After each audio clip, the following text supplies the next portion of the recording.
I've heard it said that life is what happens when you're making other plans, and that certainly applied to my life last week when I thought I had someone scheduled for the podcast and it just didn't work out. And all of a sudden, I was faced with what am I going to do about this whole thing? Because I want to make sure that we have a podcast every Monday at 11 o'clock Central Time. And so I was brainstorming about what to do. My harebrained idea was why not interview myself? It can be done through software, it can be done with AI, and I could actually do the interview and be both sides of that interview. I could be the host, I could be the guest. But what really startled me is a good friend of mine. Her name is Coach Jen Rogers. She's a podcasting coach, and she is a legend in the podcasting field. She wrote me on Facebook on the community page, Finding Meaning and Purpose in Retirement, and said, hey, what would happen if I helped you out? And so that's what happened earlier today. Jen sat down with me and we had an interview, only I was the guest and she was the host. And so I want you to check it out and tell me what you think about it. Leave a comment on the Facebook page or on Spotify, on YouTube, wherever you happen to see this. All right, let's get started. The funny thing is, there are so many people out there that say, I want to write a book. I'm going to write a book someday, one day, maybe no day. I'm too busy to write a book. And you said, I'm going to write a book, and you wrote the book. Tell Yeah, me a little bit about this book. I tell you what, I kind of went kicking and screaming because it's been incubating for like 4 years and actually 6 years. And I just was having a hard time getting my head around it. In fact, I had a conversation with you some months back and said that I wanted to call it Aging In. And you kind of gave me this blank look.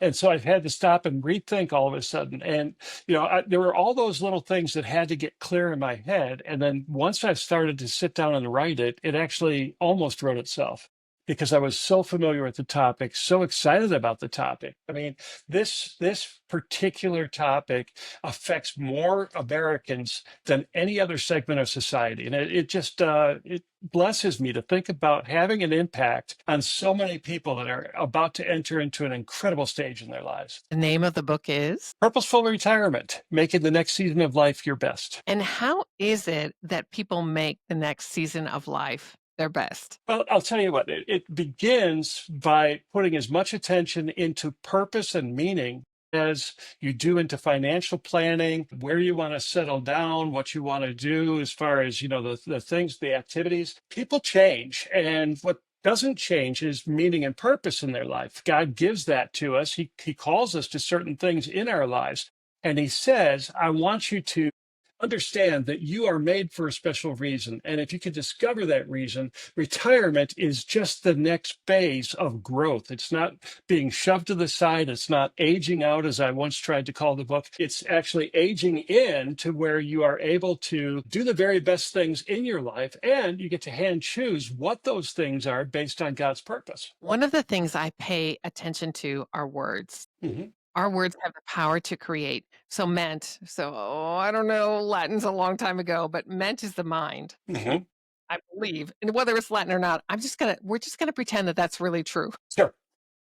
I don't know what language it is. But why on earth, there's a key right there, would we retire our minds? Well, here's the thing. When we're young, we're innovators. When we're young, we are inventing, we're creating, we're doing all of this stuff. And, there's a thing called crystallized knowledge that happens to us over time, where we get very familiar with what we're familiar with. And all of a sudden, we are a wealth of wisdom, but we're not innovative. And what ends up happening is a lot of people don't see any value in that wisdom. And so where they might have seen all kinds of advantages in innovation, they don't see any kind of benefit to anyone else about the wisdom they've gained. And they have the mistaken idea that no one will care what they have to say. Most people really look at someone who's this colored hair and this kind of age, and they say, hey, if he survived this long, something must have gone right for him. I need to listen to that, and find it. And so, we have this misconception that what we are best at has no significant value in our culture. And I think that's absolutely a lie. I think we do have value. I think we do have unique knowledge that others need to have in order for them to do even better than we've done. So you know how I always think of Donnie and Marie Osmond. So as a kid, I grew up watching this show. It was right before Sonny and Cher. So there were weeks, I think it only happened once a week or once a month, where they would switch stages. So she would be a little bit of rock and roll and he would be a little bit country. So that's what's going on today.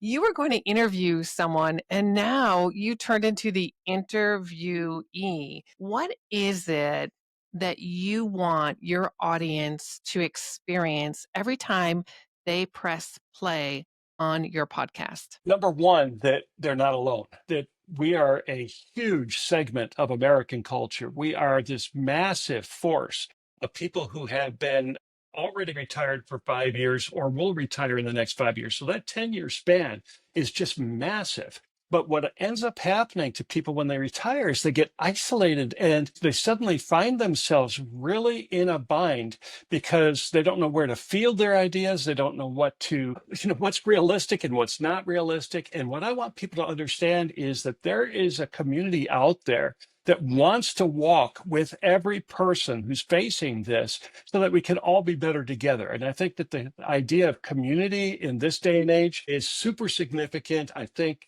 we need to have relationships that move forward. And sometimes we don't want to share big dreams with people who already know us because it seems like they would say, no, don't do that. And so if you're talking to a community that's facing a like-minded challenge, they're in the same boat you're in, they're going to listen to your idea with a fresh set of ears and they're going to look at it with a fresh set of eyes and they're going to say, hey, Jen, this is a great idea. Or maybe you ought to think that through a little bit more. This is maybe something that needs some more process. And so it's a more honest way of doing things. And I have nothing at stake. If I say something and it kind of backfires at me, I don't lose face over that. I don't feel bad about it because these are people that I haven't known for very long. But they are also people who are going to walk with me for a very long time into the future. We are in this thing together, and we're not the cultures where older people just walk away from the village and go out into the bush in order to die. We are going to live 20 to 35 years, many of us, after retirement, and there's absolutely no way that God intends for us to be sitting back waiting to die. That's absolutely not in his plan for any human being. We have purpose, we have meaning to be discovered, and we can do that together. You are 12 days into this new adventure, and you have over 130 people who have said yes to your community. How does that make you feel? Well, it's fun. I wrote a book 20 years ago, 25 years ago, and I think I gave away all but about 10 copies of that book because nobody was even interested in the topic. I mean, it was just way off the beam. And all of a sudden, God puts something in my mind, and everybody's interested in it. Nobody said, this is a terrible idea. Nobody has said, well, why'd you write that book? Everybody's sitting there saying, why didn't we have a book like this when I retired? Or, hey, this is really going to help me to fill a gap in my retirement planning. And, best of all, they're going to be walking in this with peers, people who are our age, people who are looking at this thing through kind of the same lens and saying, it's fantastic. I'm excited. I get to pick and choose what I do, but I want to pick and choose what I do to have meaning. And so by sharing that in a community like this, I think that like-mindedness is going to be a bond that holds everyone together. And so they're just kind of clinging to this thing. And the very first comment on the website, on the Facebook page, was from a guy that I knew out in the Northwest. And he was saying, I've been watching people retire and I don't like what I see. And so I'm going to be interviewing that guy in the days ahead and saying, okay, what was it that you saw that you don't like? Because my suspicion is what he saw, most of us see. And it's probably unspoken, that people will look and say, I don't want to slide out quietly. I don't want to just disappear into the sunset. This is not some Western movie where the hero just rides off into the sunset. We have such a life ahead of us. And I think that, the community has resonated because of that. Yeah. I'm going to pause here and I'm going to ask you if you want me to ask you. So, where can people find the community? Do you want me to ask you that? So, where can people go? Oh, and do you have what is your actual website? My website is clarifyfocus.com. That's Bill's website. The page is on Facebook. And so it's finding meaning and purpose in retirement. So, are you able on your website to do the main name of your website and then a /community? Mm-hmm. where you could say, go to this website, because the more often you repeat your website, the better it is to get it in here. So then you could create a page, and then they give you your email, and maybe you even ask them a question. So if you go to coachjenrogers.com/community, so that's what I share all the time. That's where people, then I get their email right then. And I ask them a question about podcasting. So I'm doing market research at the same time. And then when they click the link, it goes right to the Facebook group. And the reason I did that, twofold, maybe three, I'll come up with two right away. One is coachjenrogers.com/fill in the blank. Doesn't matter what it is, coachjenrogers.com. And then the second one is because I wanted to capture their email and do that market research. So /community. So instead, well, then the third reason is saying a Facebook group, it's a really long URL. And that's why I did that. So if you are able to quickly create a page, it's very easy to create a page and add a tag to it. Is this making sense? You're visualizing the, Yes, I'm okay, the able to mechanic. do that. Yeah. Yeah. So if you can, that would be my recommendation for you, that you go ahead and you do that. And then you say, go here /community, and you capture them and they join the Facebook group. So it's clarifyfocus.com/community. Yeah. /community. Yeah, /community. Okay, I'll do that. Okay. So I'm going to ask you where everybody's hanging out. Are you ready? I'm in this group of 130 plus people, but earlier you talked about people our age. I'm not telling you how old I am. All right. Let's just be clear on that. In fact, there are times that I have to ask my husband, wait, how old I am? How old am I? Yeah. See, I think a lot of times we get tied into an age, a number means something, but Caleb, he took the hill at 80. Okay. He was 80 years old and took the hill, and he was ready to rock and roll. He was ready to rock and roll. He was ready to grab onto the promises that he was given by the Lord through Moses. So he knew that that was his inheritance. And he knew, okay, now the timing is right. And I need to remind Joshua, we may need to remind our kiddos that we got it, that we're okay, that we're going to take our own hill for sure. And we do need support from one another to be able to do that. So where can people join this community? Because really, come on in. If you're not in, come on in. It's a great place to be. Yeah, the easiest thing to do would be to go to clarifyfocus.com/community.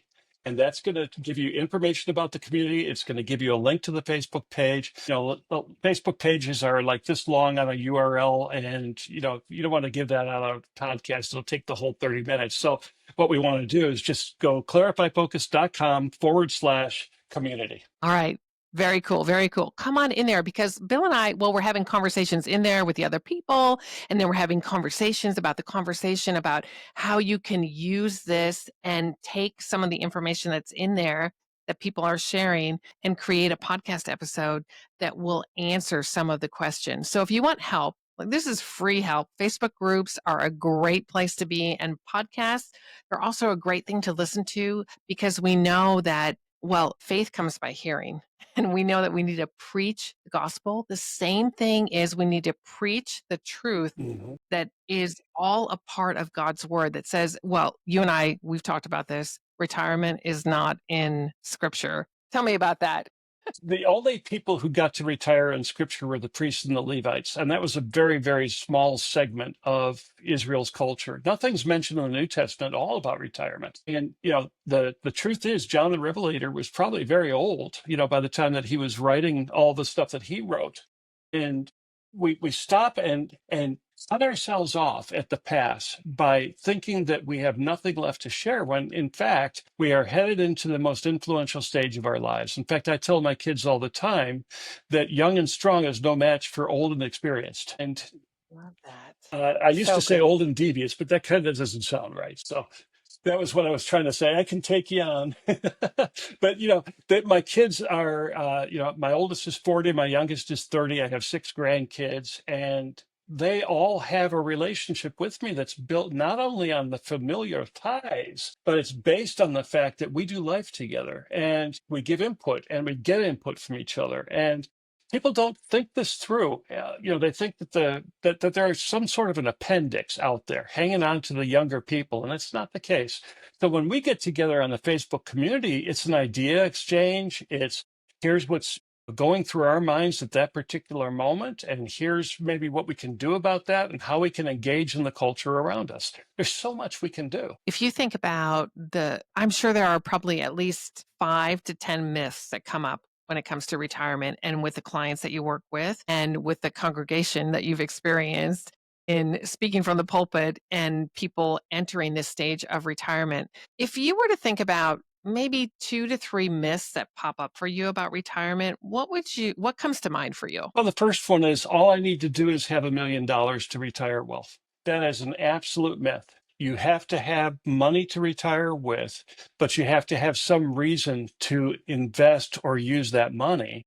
That's number one. Number two is that the retirement plans that you created when you were 40, you're not betraying yourself if you don't want to do those when you're turning 65 or 70. Our lives have changed. The things that we are able to do have changed. We know how to do more things and we can do fewer things all at the same time.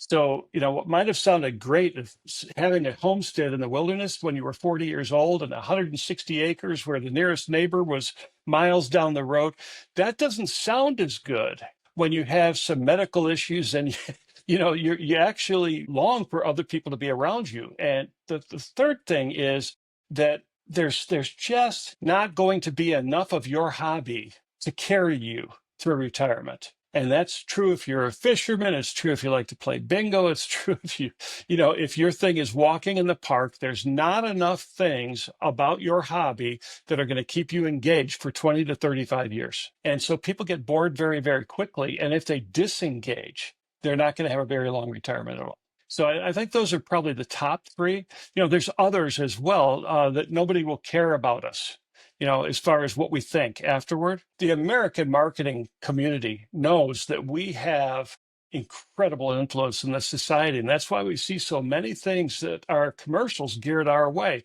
They understand the breadth and the width and the height and the depth of this retiring age group.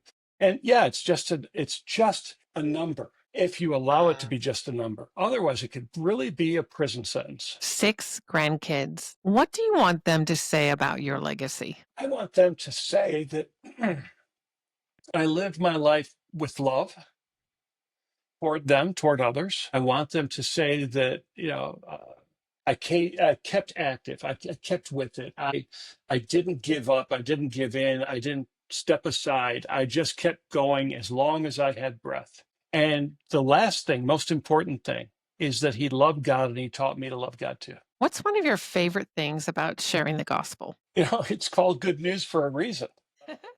We were all, any of us that know who Jesus is and what he did for us, we were all on a dead end road. And a lot of people don't know that they're on a dead end road, but it's still true. I mean, the wages of sin is death. And that separation from God is a horrible idea, something I don't want to think about. What I love to think about is the depth of God's love for us, that he would send his son, that he would allow him to come to earth and would walk amongst us and actually eat with us and travel with us and communicate with us. And, that he was one who saw both the invisible and the visible needs. It wasn't just that he changed water into wine at the wedding in Cana. It was that he saw the woman at the well and he knew that she had such a hurt and wounding in her soul that her whole life was out of control. And he spoke simple words to her, and her whole world changed around. I love the fact that God changes us. I love the fact that he gives us a new life. We are in Christ. We are new creations. Old things have passed away and all things have become new. So no matter what I was before I knew Jesus, what I am now is a child of God. And because of that, I'm chosen, I'm given authority, I'm given favor, I'm given relationship this way with God, and I'm given relationship outwardly with other people. And I belong to something I never belonged to before, and that's the body of Christ. And so, Peter talks about the fact that once we were not a people, but now we are a people. And then he says why we are a people, that we may declare the praises of him who called us out of darkness and into his glorious light. I love talking about that light. I love talking about the fact that chains come off and that we can be freed. So good. Reflect back 20, 25 years ago. What's a retirement message that may have landed for you from the pulpit. A retirement message: get out of the way. Younger people want to take over. It has been said, even in those terms, to people that, hey, you're not the demographic we're really trying to seek. We really don't want you here disrupting things. We have a direction we're trying to take. And, would you please just either fall into line or, maybe God's calling you to another congregation. This has literally happened to hundreds and hundreds of people over the years. And, the foolishness of that is only going to be measured in terms of decades, because what it's done in so many churches is it's removed the people who had the ability to influence the next generation, and it's silenced their voice. And it also takes away resources that we've worked very hard to obtain. And when we, contribute, we're giving not only of wealth, but we're giving experience and wisdom. And sometimes people have been very quick to dismiss that. So much the way that we send off kids to a kids' church, a lot of times we send seniors off to a softer service or something. And so the only ones in the room are this homogenous group of 25 to 35-year-old people with kids, or, whatever the age group that church tends to focus on. And they're missing the fact that iron sharpens iron, and that older men need younger men, and younger men need older men. Younger women need older women need younger women. We are supposed to be sharing life together, sharing wisdom, sharing understanding, so that we don't make the same mistakes over and over and over again generationally. I think that's probably the biggest thing the church has done, is relegate older people to the sidelines instead of saying, hey, these people have 25 hours in a week that they could probably give us and help us and get us further toward our goal. And if they don't see it that way, then they're trying to do everything themselves, or they're trying to do it through hired guns that they bring on their staff, and so they're trying to do every program by paid clergy. And the problem with that is the world is not filled with paid clergy. The world is filled with members, and we're not training them, number one, and number two, we're not unleashing them to go into the community and do what that clergyman probably can't do. There's a difference between being a minister and being a clergyman, and I want to draw that distinction. When you're a minister, you're carrying good news to people. You're not just asking people to come and get it. And so you're going out and you're saying, here's truth, and I want to show you how it applies in your life. Okay, there's other people who say, come on and get it. If we build it, they will come. And that's a great movie line, but it's a terrible church strategy. Terrible church strategy. It's also a terrible podcasting and book launch strategy.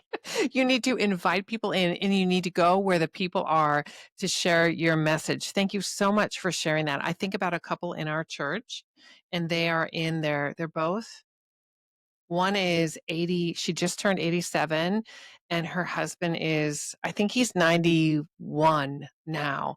And I have to tell you, the energy and the joy and the prayerfulness that they bring into our small church is matched by no one. No one. Their level of who the Lord is, who the Lord says they are, their commitment to prayer, their commitment to tithing, their commitment to showing up, their commitment to sharing the gospel. I remember Rose is her name, and Rose was telling me, yeah, I met somebody. He was out in the street and he was walking. So I stopped. I had this conversation with him, and I was telling him about Jesus. He said, I know Jesus, but I'm really glad that you're sharing about Jesus. So she's not going to assume. And I would say, what I'm hearing from you in relation to retirement is there may be some things that we need to declare, not only to our own selves, but out loud to other people, particularly family members who might want to put us in a box that says you're, quote unquote, retired. Mhm. What say you? I totally agree.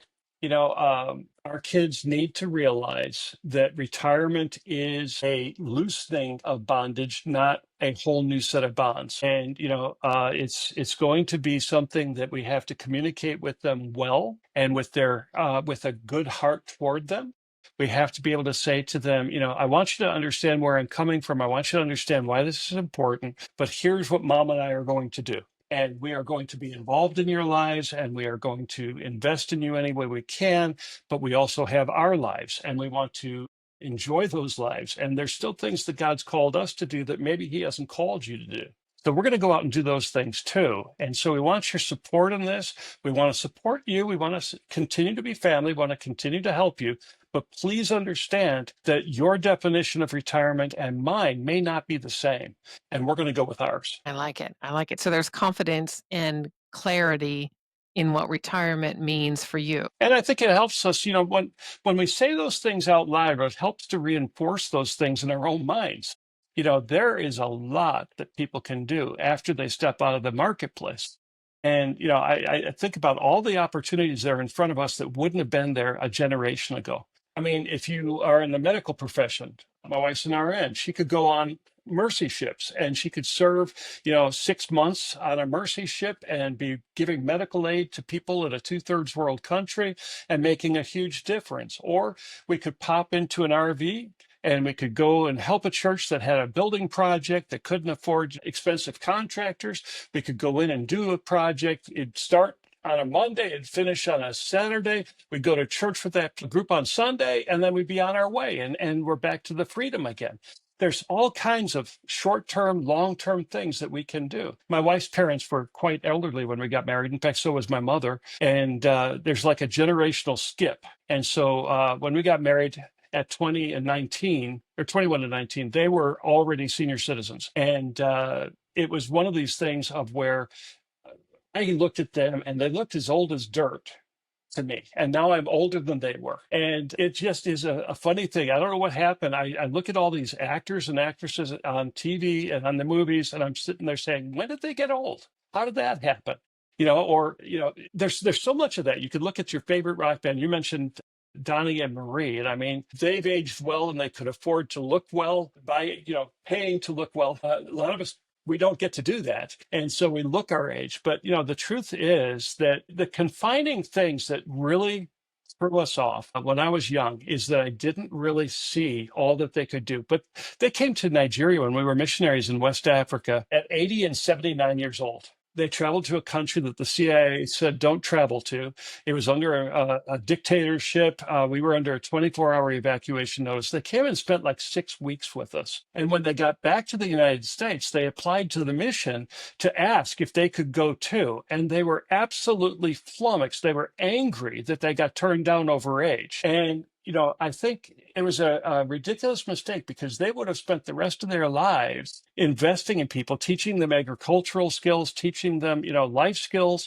That those things never happened because the mission at that time looked at age. Well, we don't have to do those things. We don't have to be bound by that. In fact, there's so much work in the kingdom of God. People don't realize, but there's going to be like a 1 in 2 shortage of preachers in pulpits in the next 5 years because so many people have hair the color of mine and they're getting ready to retire. Well, the people who are just now retiring could step in and fill a gap that would keep a church open and effective that might otherwise close. And the churches are closing every day in America.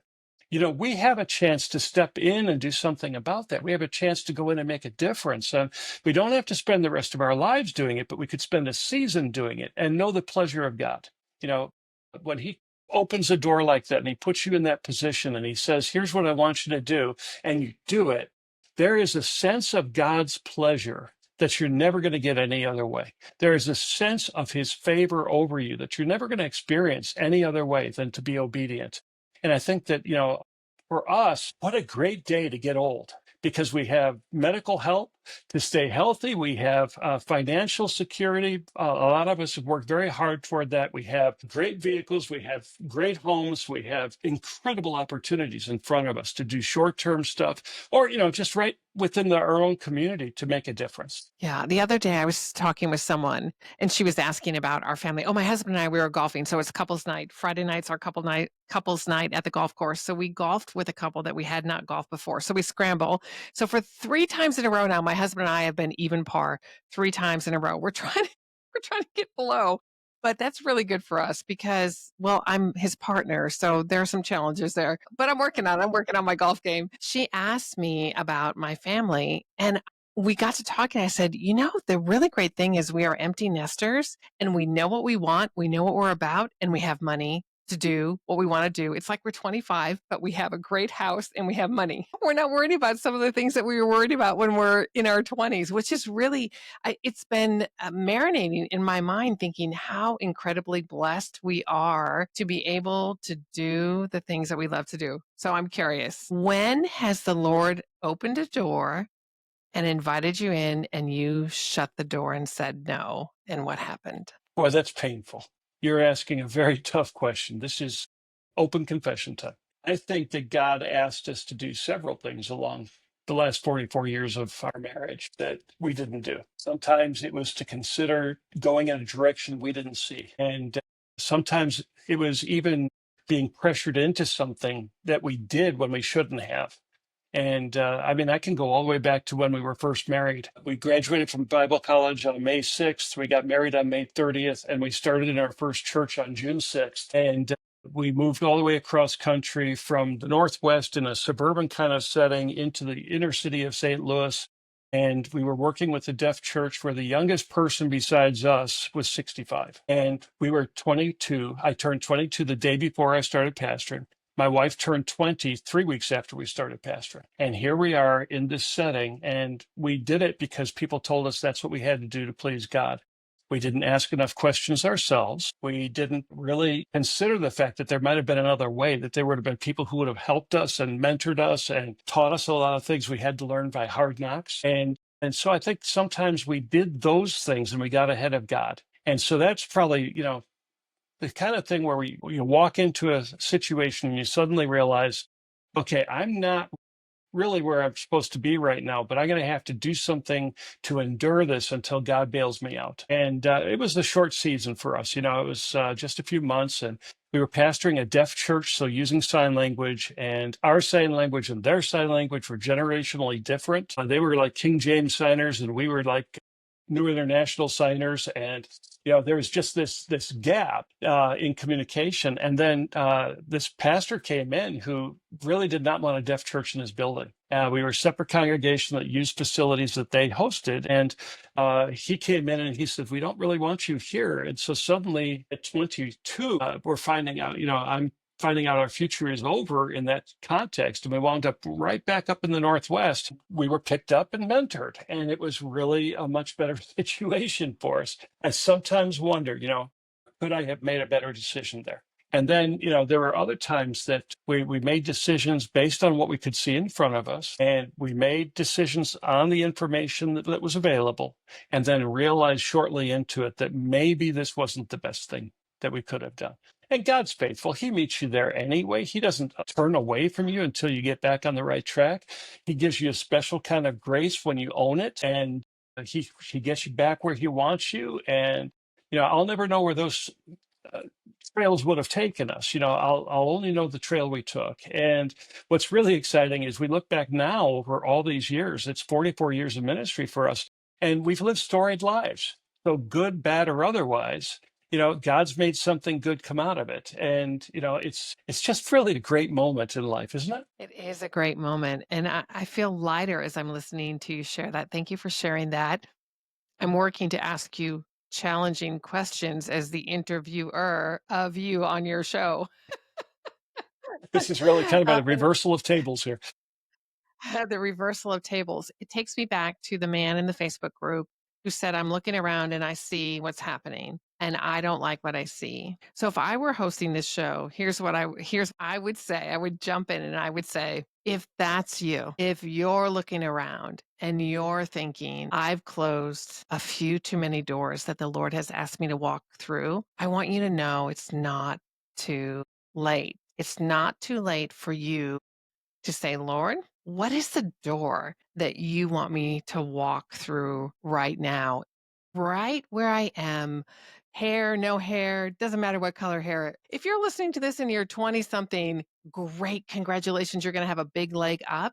The question remains, what is the door? What is the question that the Lord has brought to you that He really wants you to sit with? And just want to invite you to think about that. Think about, okay, what does retirement, really moving to the next phase, retirement of the thing I'm doing, maybe the thought processes, maybe the actions that I'm taking, maybe how I'm showing up in my church, maybe how I'm showing up in my family. You can retire something that's not working for you, that no longer serves you, and choose to move into the next area where you see God is working. One of the things I appreciate that you shared, Bill, was about the mentorship and the community. So I'm curious, do you play that guitar behind you? I see there's a guitar behind you. So if you're I do. listening to audio, just know that there's a smaller guitar. It's not what did you call it? It's a parlor guitar, 3/4 size. 3/4. Okay. So I don't my husband doesn't have one of those. So he plays the guitar. He's a pastor too. And he's in the next phase after retirement. Y'all have a lot in common. So you're not that far away from where we live. So we just need to get together It's gonna have to happen. and share a couple of days together to That's hang right. out together. So when did you start with that guitar or any guitar? When did music come in? I started off very early. I tried to play drums, tried to play tuba, tried to play saxophone, and settled on guitar when I was about 10 years old, and just played at it, and picked it up again when I was kind of in my middle teen years. Picked it up again in a bigger way when I was a college student and trying to go out on ministry teams and whatnot. I've never considered myself to be a leader with guitar. I play with people who play guitar. And so I I see. can, help to fill out their sound and that sort of thing. But my son picked up my love for guitar and began when he was 10. And he's that guy that I want to play with now. He's the guy that makes, everything sound good up there. And I get to make him sound just that much better. Or maybe I make him sound better because I'm not that good. I don't know. But I love it, and I love to sing much more than anything. And so this is kind of my claim to fame. I was lead singer in a deaf choir in college. And so literally I was the male voice for all the guys that would sign. And we had a young lady that played piano and she was the female voice. And so the two of us were lead singers in a deaf choir. And that's our early claim to fame. In fact, she's going to be on the podcast in a couple of weeks here. She and her husband have had incredible lives and have done some amazing things. And so we go back like all the way to 1979. It's so music has always been a part of things, and it's going to continue to be a part of things. I'm still learning new things on the guitar every day. YouTube's fun with that. I mean, you can learn all kinds of things offline, and they're more patient than really good guitar players. When they're sharing things with you, they can't get frustrated while you're taking your time learning those things. And so, old fingers, it might take a little longer, but I'm loving it. Yeah, so good, so good. So if you were to sing a line of a song, would you, and what would you sing if you said yes? There's a very old hymn, and I'm not a hymn singer, but there's a very old hymn that's very precious to me. And it says, "Since I started for the kingdom, since my life he controlled, since I gave my all to Jesus, the longer I serve him, the sweeter he grows." And it's an amazing song. It just has this thing. It was on an old Gaither album way back in the day, first Christian album I ever heard. And the guy that was on there sounded like he was ancient. He must have been 50. And his voice had this older sound to it. Well, now I kind of sound that way. And what I realized is that what he was saying could only be experienced. You can't learn it by being taught this. You have to have that day by day walk with God to realize that he gets sweeter and sweeter. And in this part of the journey, that's the coolest thing about really growing older, is that I know him so much differently than I knew him when I was young. Okay, when I first knew him, all I knew was that he saved me. Then I knew him to be a God of order and a God of structure and a God of laws. And that excitement over grace disappeared. And then I got focused on all these behavioral things that God wanted us to do. And, it it didn't breathe life at all to a lot of people. All they heard was a rule book. And that wasn't what I was trying to communicate. It's just what came out, and now I'm able to communicate, hey, these are the things that God says over your life. This is what he desires for you. And he has such a fantastic goal and a desire for you in your redemption. You get to live out this God pleasing life that's going to have more meaning, more purpose, more joy. So the longer I serve him, the sweeter he grows. So good. This is my last question. What is a song that your grandkiddos want you to sing to them? Well, it's probably Hey Diddle Diddle, believe it or not. The old nursery rhyme. In our family, we put it Uh-huh. to music. We did the same thing with Jumpy, Jumpy Little Horsey. And no matter how old they are, they still smile when they hear it. So it's, hey, diddle, diddle, the cat and the fiddle, the cow jumped over the moon. Little dog laughed to see such a sight as the dish ran off with the spoon. And so, that's become something of a family tradition. And I think, the other thing that they would say, there goes my earbud. The other thing that they would say is that, when they heard me sing, that most everything they heard me sing was about Jesus. And so they'll come to church on a Saturday night. We have a dinner church and international church, and they'll come out and they'll spend the night with us in that service. And we sing songs in different languages. And I think there's a song that we sing there that came out of Nigeria. At least I learned it there. And it says, my lifetime, I will give God my lifetime. My lifetime, I'll give God my lifetime. If I give God my lifetime, He will take care of me. He will never, never let me down when I give God my lifetime. And I think they'd remember that very much as being my song. So good. So good. Well, I'm going to ask you to invite me back because I have a lot more questions I want to ask you. But I also know that we are in the podcasting arena and there's a certain amount of time that we want to stick to as far as keeping people engaged and the availability that they have to listen. So, Mel, thanks for playing a little bit of Donnie and Marie Osmond with me and letting me be. Well, I don't sing. This is why I talk for a living, but being on the opposite stage on your show and asking you questions. What is it? What's the one action you want people to take right now after listening to this episode? The biggest takeaway from what I'm saying today is that you do the next right thing. You don't have to have a grand plan. You don't have to treat retirement like it's a business. You don't have to treat retirement like you have to have a 10-year plan. And if you miss any step, you're going to derail. No, do the next right thing. Do what he's asking of you. Do it well. Do it with joy and watch God give you the next thing and repeat that process. And pretty soon you'll realize that, retirement has become something to celebrate, not something to regret, not something to waste away in. I just would very much like people to realize that when you start into retirement, you're only just beginning the best phase of living because now you have all those resources you talked about, the home, the wealth, the vehicles, all the things that we struggled with trying to get when we were young people. We have those things. And so really what it's amounting to now is just that simple act of obedience so that you can kind of sense God smiling at you with every obedient step that you take. God is going to be there. He's going to create another opportunity for you because he's not finished with any of us. He still has a work for us to do. And I'm so excited about this stage of life because we get to pick and choose, in so many ways, what it is that we're going to focus on. And I couldn't be happier than this. You're doing a great job. It is my delight to continue on this journey with you. We haven't known each other very long, but the short time that we've known each other, it has been so good. I think we're coming up on a year now. Thank you so much for blessing me and allowing me to come in and take over your microphone. Well, I don't know that I would have trusted that to almost anyone else but you. So I really appreciate it. And thank you for the willingness to step in a short notice and to make everything turn out well for the podcast. What I really want to make sure of is that we're consistent with people, that they can count on something new every week. And, they keep checking back into that community. If they engage, if they raise a question, we're going to try and answer those questions. We're going to try and resource through the community. It's not going to be me answering. It's going to be all of us weighing in.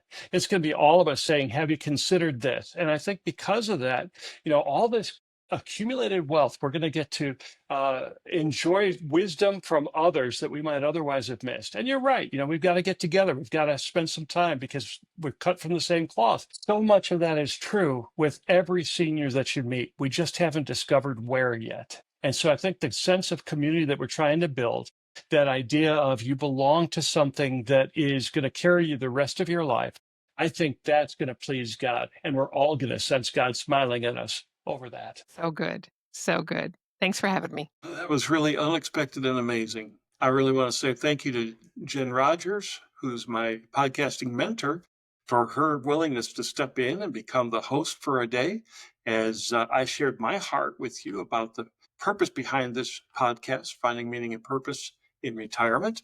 And it's just been really exciting for me to be able to share the vision that I have for this, what we can accomplish together that we can't do apart.